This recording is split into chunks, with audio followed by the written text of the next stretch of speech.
আসসালামু আলাইকুম দর্শক ভাই বোনেরা, সবাই কেমন আছেন? আশা করি সবাই ভালো আছেন। আমিও আপনাদের দোয়ায় ভালো আছি।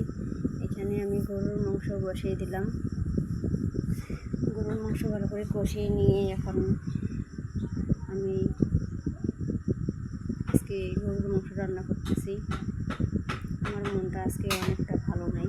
আমি একটু মানসিকতা দিয়ে একটু অসুস্থ আছি, তার জন্যে সেই এতটা ভিডিও করতে পারি নাই, আপনাদের মাঝে ভিডিওটা শেয়ার করতে পারি নাই। এখানে মাংস রান্না করতেছি, আমার মেয়ে দেখতেছে উঁকি মেরে। ভাত রান্না করলাম, ভাত হয়ে গেছে।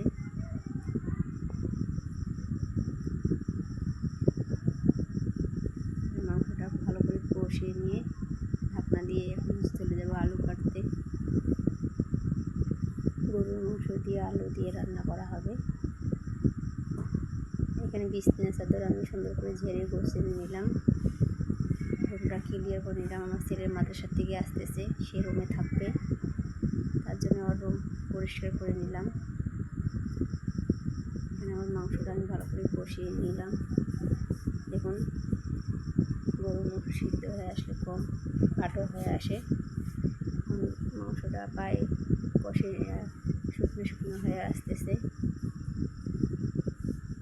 তার পরবর্তীতে আমি আলু কেটে ধুয়ে পরিষ্কার করে দিয়ে দেব।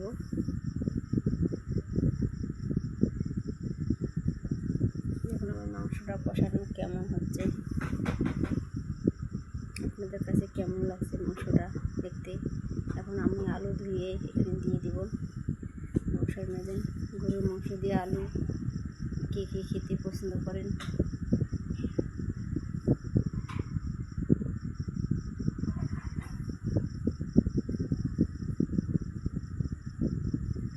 অনেকে আলু দিয়ে গরুর মাংস খেতে অনেকে পছন্দ করেন, আমরাও পছন্দ করি।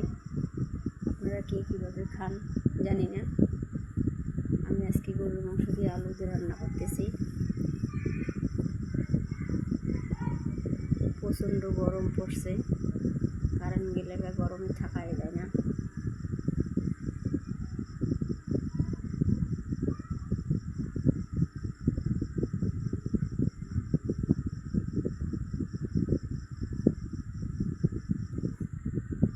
কারেন্ট যাওয়ার সাথে সাথে চার্জার ফ্যান ছাড়া লাগে। প্রচণ্ড গরম। এরকম গরম কোন কোন ডিস্ট্রিক্টে আছে? আপনারা কোন কোন ডিস্ট্রিক্টে গরম আছে আপনারা কমেন্ট বক্সে জানাবেন, কোন কোন জায়গায় গরম আছে।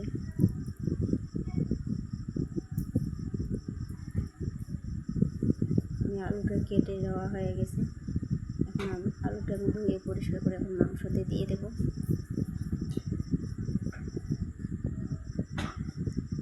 তখন আমি আলু কেটে নিলাম।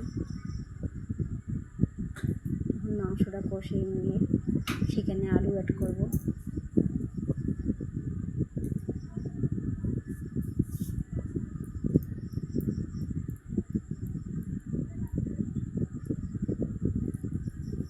আলুটা ধুয়ে পানিটা ফেলে দিয়ে এখন আমি মাংসের মধ্যে দিয়ে দেবো। দিয়ে নেড়ে চেড়ে সিদ্ধ হওয়ার পরিমাণ, মানে ঝোল যতটুকু থাকবে আর সিদ্ধ হইতে যতটুকু পানি লাগবে তার পরিমাণ মতন দিয়ে দিলাম।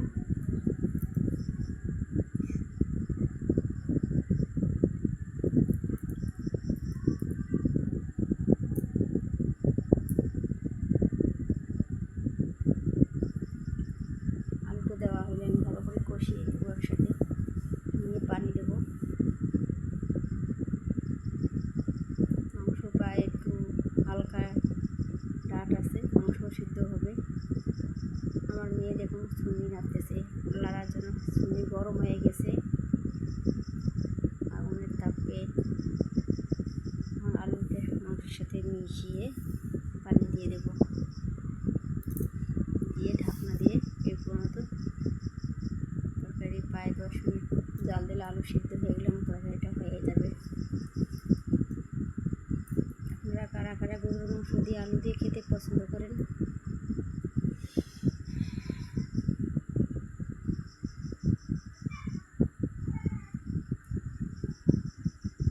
যে আমার যতটুকু লাগবে পানি আমি ততটুকু পানি দিয়ে দিলাম।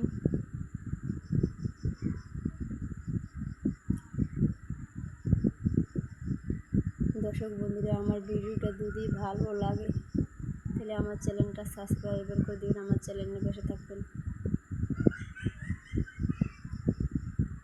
আল্লাহ হাফেজ।